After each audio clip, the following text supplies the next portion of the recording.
हाय दोस्तों, इस वीडियो में हम बात करेंगे मुस्लिम लॉ के एक टॉपिक पे जो मेहर के नाम से जाना जाता है। तो दोस्तों, इसको हम अच्छी तरह से इस वीडियो में बात करेंगे इस पर। सबसे पहले देखेंगे दोस्तों, यह जो मेहर है यह इस्लाम में जब पूर्व के अरब समाज में दो प्रकार के सर्वाधिक प्रकार के प्रचलित विवाह थे।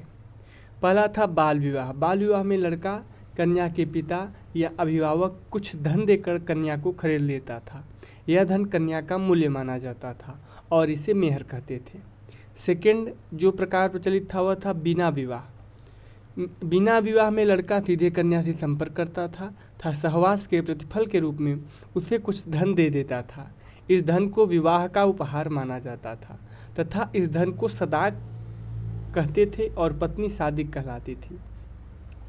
इस्लाम में भी निकाह में पति द्वारा कुछ न कुछ देने की प्रथा बनी हुई है, परंतु यह धन पत्नी को उसके प्रति अपना सम्मान प्रकट करने के लिए दिया जाता है तथा यह मेहर कहलाता है। यह रहा आपका इंट्रोडक्शन। अब दोस्तों परिभाषा की बात करते हैं। परिभाषा की बात करें तो मेहर वह धनराशि या संपत्ति है जिसे पत्नी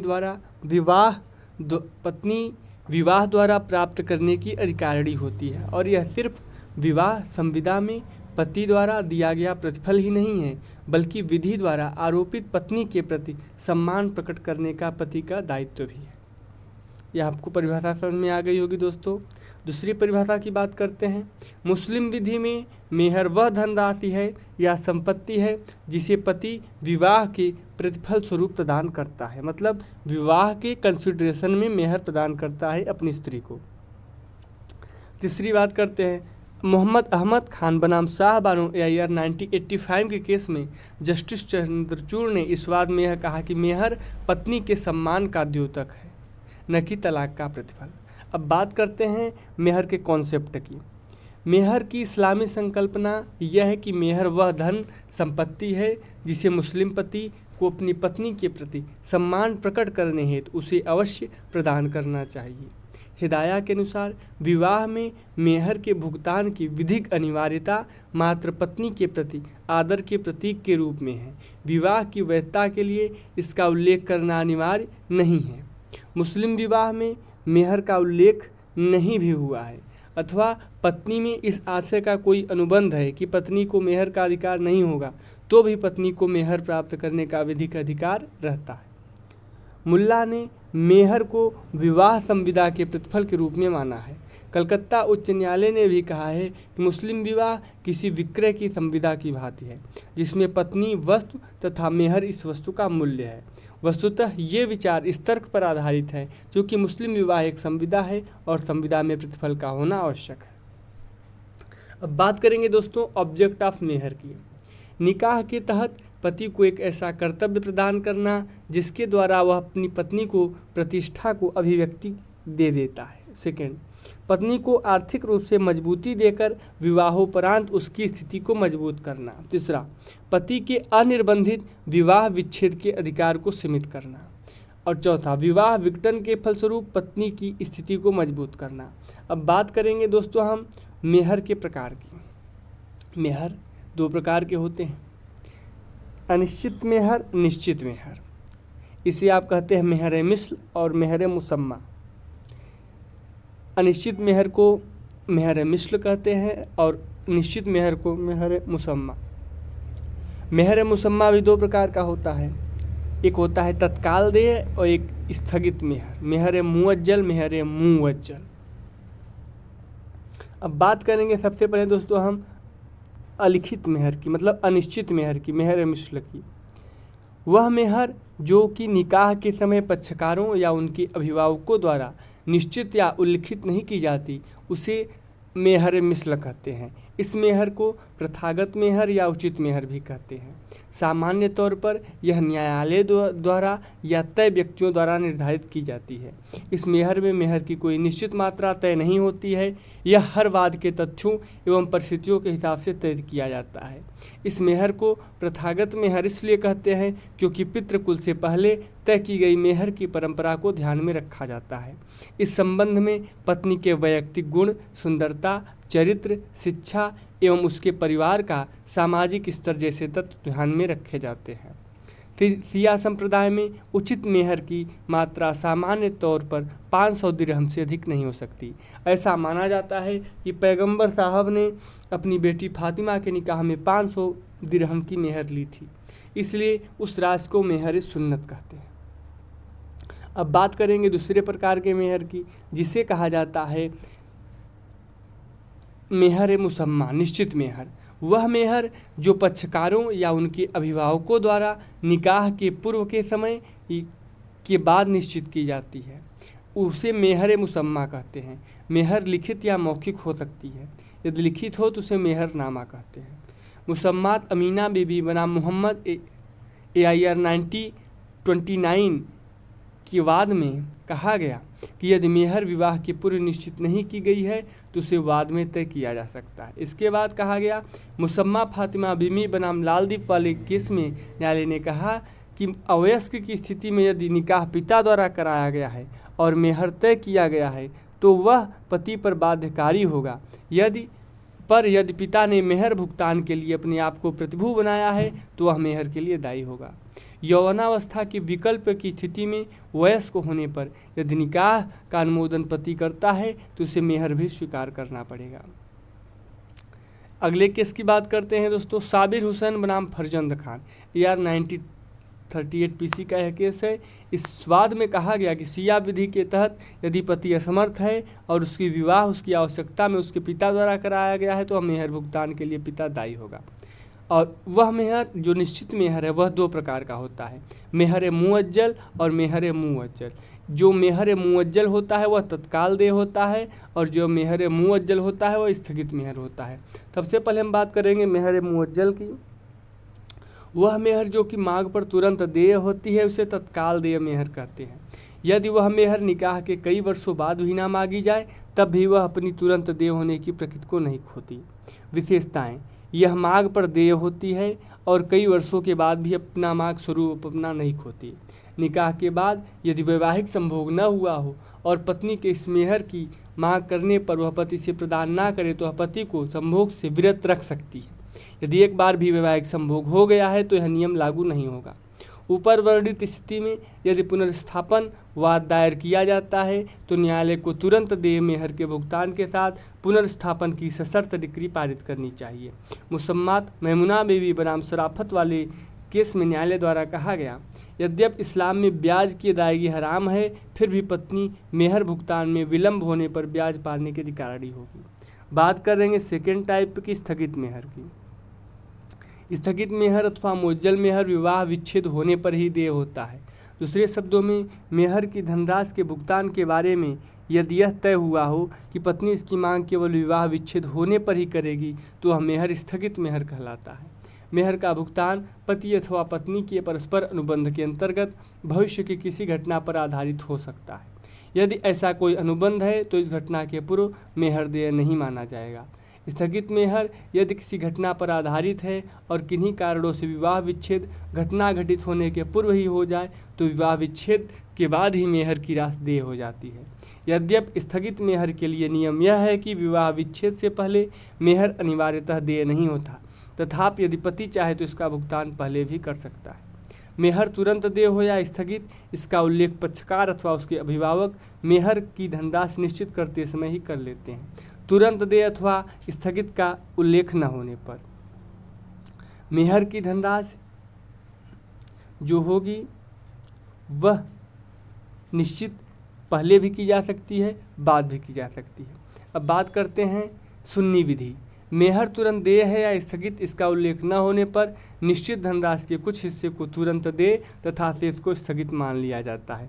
कितने को तुरंत देय माना जाए और कितने को स्थगित, इसका निर्धारण स्थानीय प्रथाओं और पक्षकारों के सामाजिक स्तर के आधार पर किया जाता है। शिया विधि। शिया विधि के अंतर्गत तुरंत देय या स्थगित का उल्लेख न होने पर मेहर की पूरी धनराशि को तुरंत देय मेहर मान लिया जाता है, परंतु मद्रास तथा बम्बई उच्च न्यायालयों के अनुसार तुरंत देय अथवा स्थगित होने का स्पष्ट उल्लेख न होने पर न्यायालय पूरी धनराशि को तुरंत देय मेहर के रूप में मान सकता है, पक्षकार चाहे सुन्नी हो या शिया। मेहर की विषय वस्तु।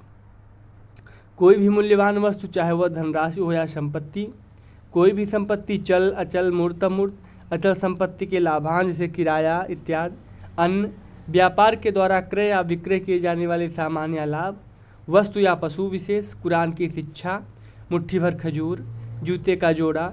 यदि पति गुलाम है तो अपनी सेवाएं पत्नी को दे सकता है। विषय वस्तु से संबंधित नियम के बारे में बात करेंगे।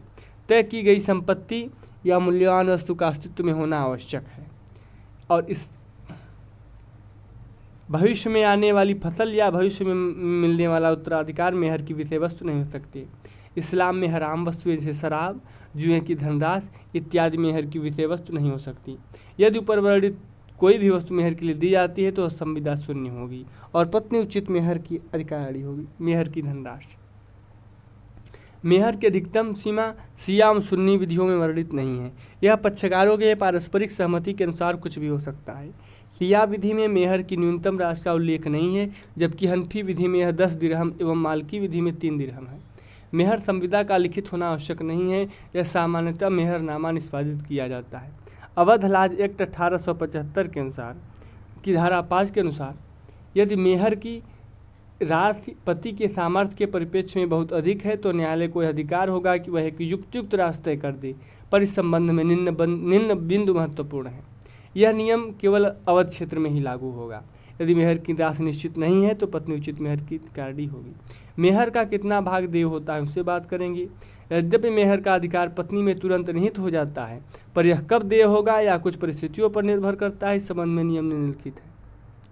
सकीह निकाह, जब वैवाहिक संभोग हो जाता है। यदि मेहर निश्चित हो और शिया और सुन्नी दोनों संप्रदायों में पत्नी संपूर्ण मेहर की अधिकारी होती है। यदि मेहर निश्चित न हो तो पत्नी उचित मेहर की अधिकारी होती है। जब वैवाहिक संभोग न हुआ हो। यदि मेहर निश्चित हो तो पत्नी आधे मेहर की अधिकारी होती है।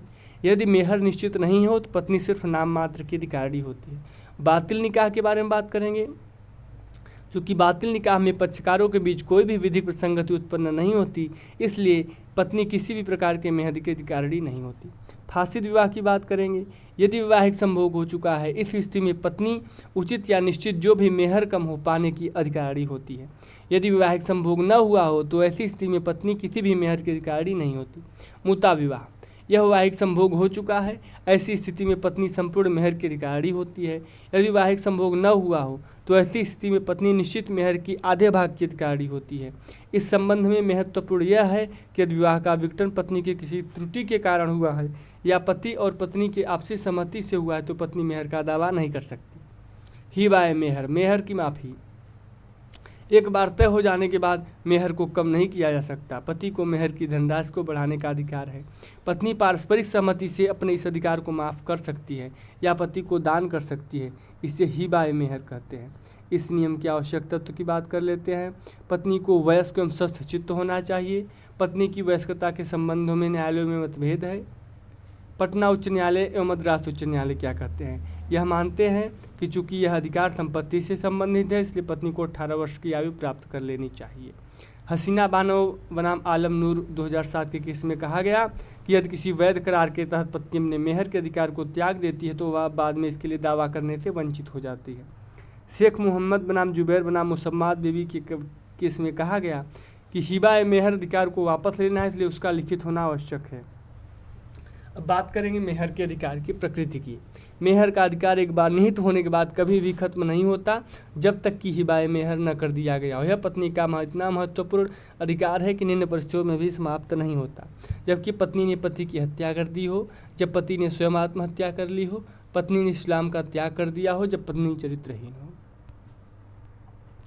मुस्लिम विवाह विच्छेद अधिनियम 1939 की धारा 5 के अनुसार इस एक्ट की कोई भी बात पत्नी के मेहर के अधिकार को प्रभावित नहीं करेगी। अदत्त मेहर एक अप्रतिभूत ऋण है।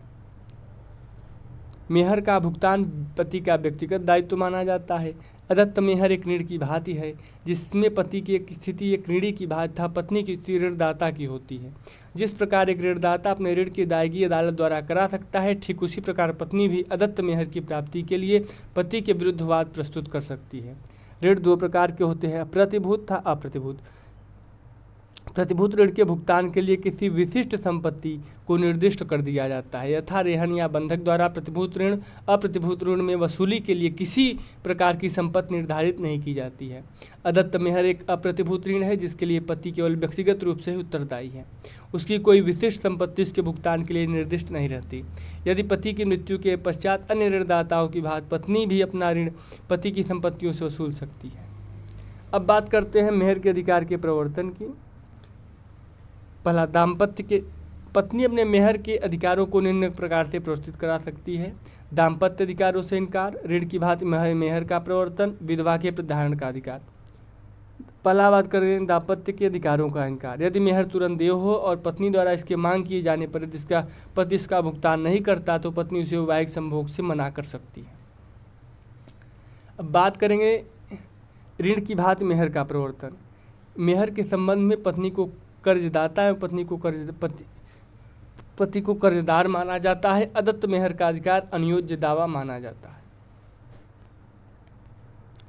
अब बात करेंगे विधवा के प्रतिधारण का अधिकार। पति की मृत्यु के बाद उसकी विधवा का यह अधिकार है कि वह पति की संपत्ति को तब तक धारण किए रहे जब तक कि उसके अदत्त मेहर का भुगतान उत्तराधिकारियों द्वारा नहीं हो जाता।